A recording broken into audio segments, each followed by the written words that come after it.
Today we'll go over these 6 weirdest habits that not many people know about that will help you get below 12% body fat long term while achieving an aesthetic V-taper physique that everyone wants. I honestly don't know how many other people are doing these, but it helped me go from this to this in only 5 months, and without doubting the meaning of my existence, because some of these methods that people are using are just making it way too hard on themselves. These lesser known habits make building muscle much more predictable and also make fat loss much easier for someone like me, who was a former gamer and obese kid, to finally get below that 12% in body fat. And make sure to watch out for habit number 4, because it's an absolute cheat code that I've been using this past year to get absolutely jacked. Okay, so the first weird habit that helped me get these guns and also lose a bunch of fat is microwaving protein shakes. Now you probably just went, what the hell did he just say? But it's essentially turning a protein shake and protein powder into mug cakes. Mug cakes are a sweet dessert I make whenever I get cravings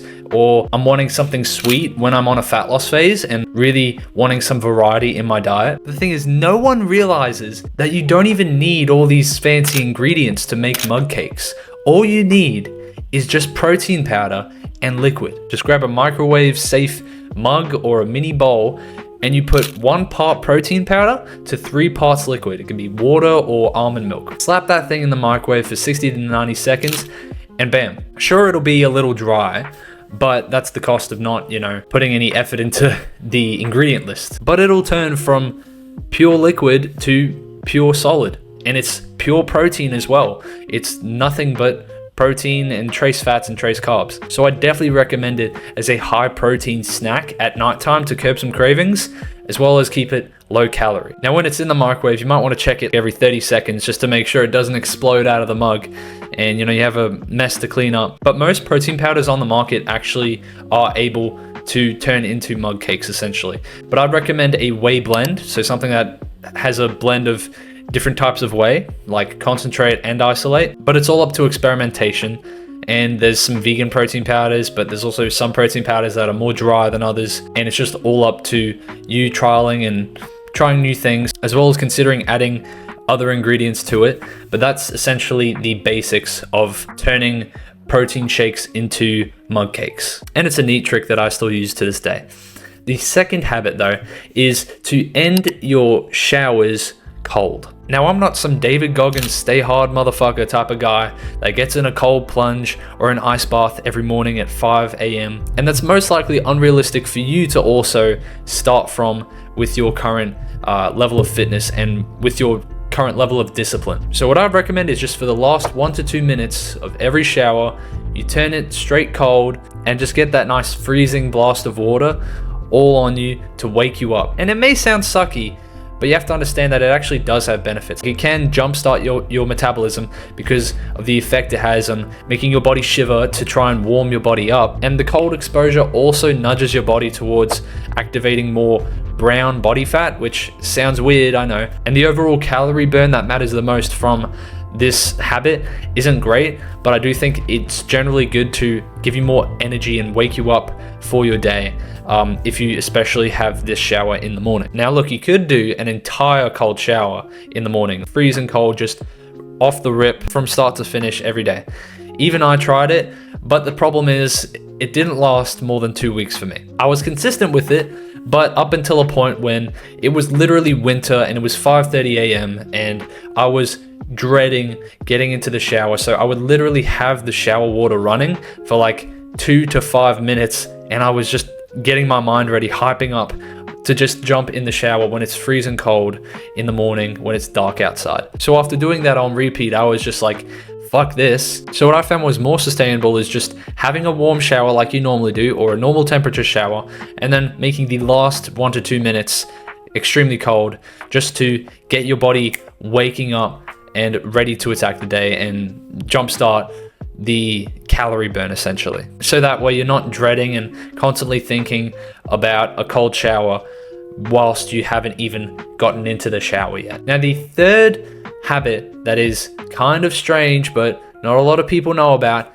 is pajama cardio. Now I'm not saying that you literally have to go to the gym in your pajamas, although no one's stopping you, I wouldn't do it. You think I'd let my gym crush when she's grinding on the fucking hip thrusters see me in my pajamas whilst I'm doing cardio. Fuck that, bro. So essentially, go do cardio on the Stairmaster or on the treadmill, but do it with a sweatshirt and sweatpants. It'll basically do what the name of the clothing says. It'll make you sweat. So you want to just be covered entirely, helping accelerate the rate at which you sweat, which is overall good for your health, sweating, as it also helps improve circulation of blood around the body, utilizing different muscles, and also remove the toxins from your body, as well as help with skincare. So whenever I do cardio, that's what I'm wearing. Unless it's obviously extremely hot outside and you don't really need the extra baggage to basically pass out on the Stairmaster or on the treadmill. But otherwise, wearing a matching sweatshirt and sweatpants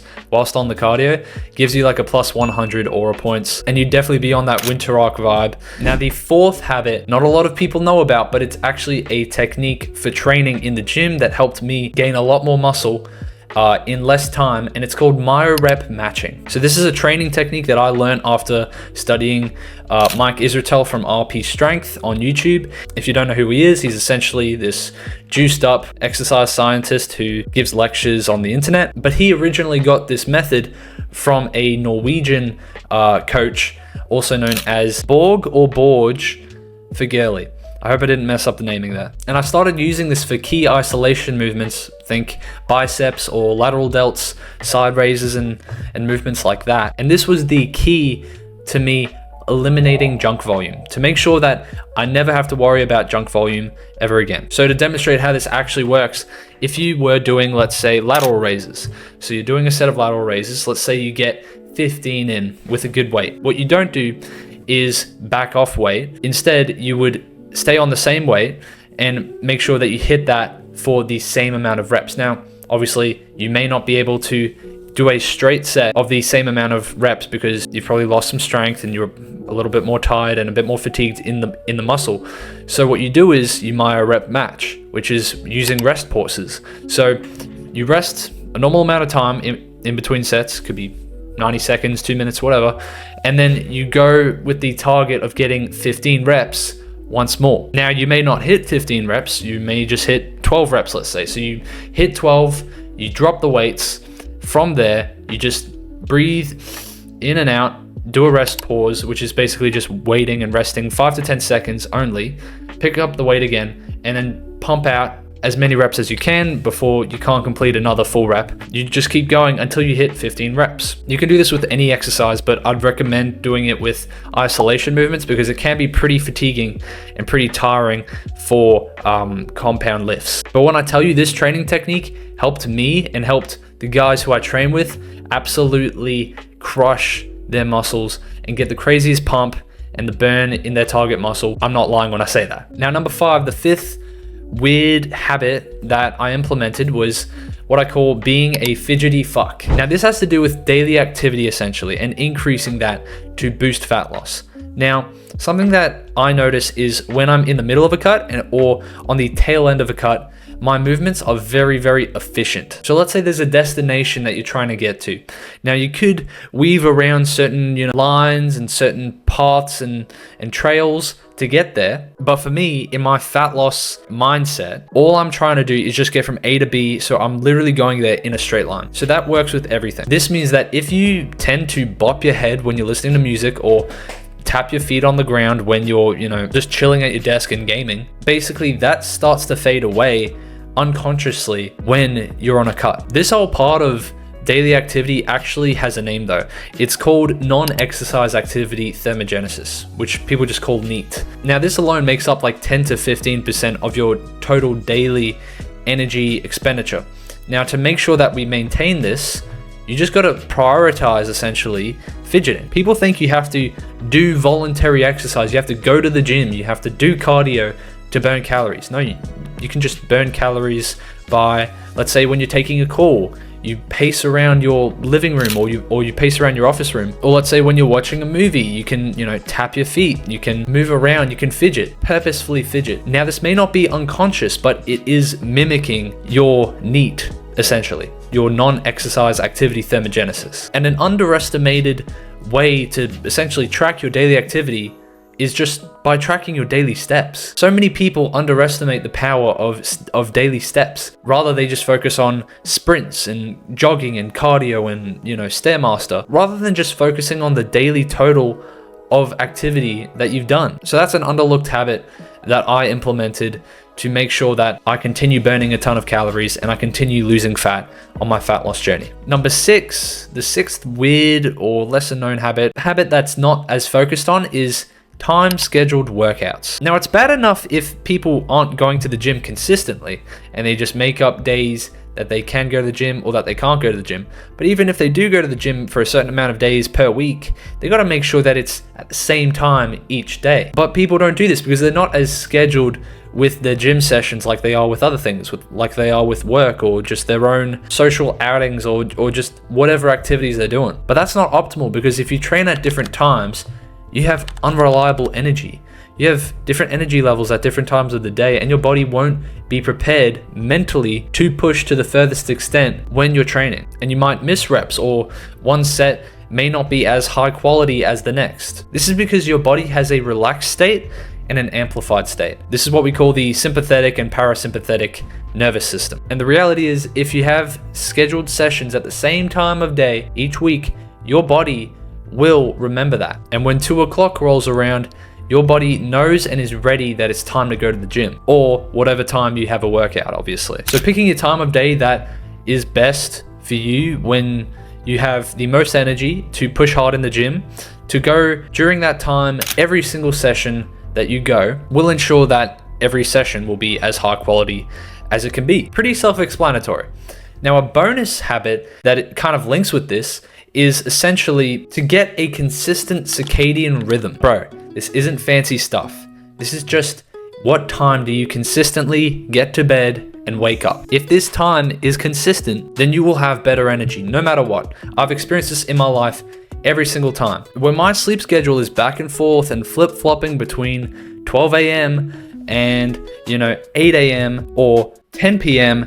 and 6 a.m., my energy levels are not consistent. However, if they are the same from weekday to weekend, then things will be more consistent and I will have more consistent output in the gym, and my body will know, oh yeah, this is the time that he goes to the gym because he wakes up at this time. It all ties in together. It's also crucial to make sure that you're getting at least 7 to 9 hours of quality sleep each night in order to maximize muscle gain, muscle retention, fat loss, and all the things you're after when it comes to getting an aesthetic physique. Now, these were the lesser known kind of weird habits that I implemented myself that not many people use to basically transform me from the former gamer that I was to an ideal male physique that I continue to strive towards. And by the way, if you want to know the best muscles to train to look more aesthetic faster than 90% of other guys in the gym, then you don't want to miss checking out this video on screen. Now go on, bro, and leave no more lost potential.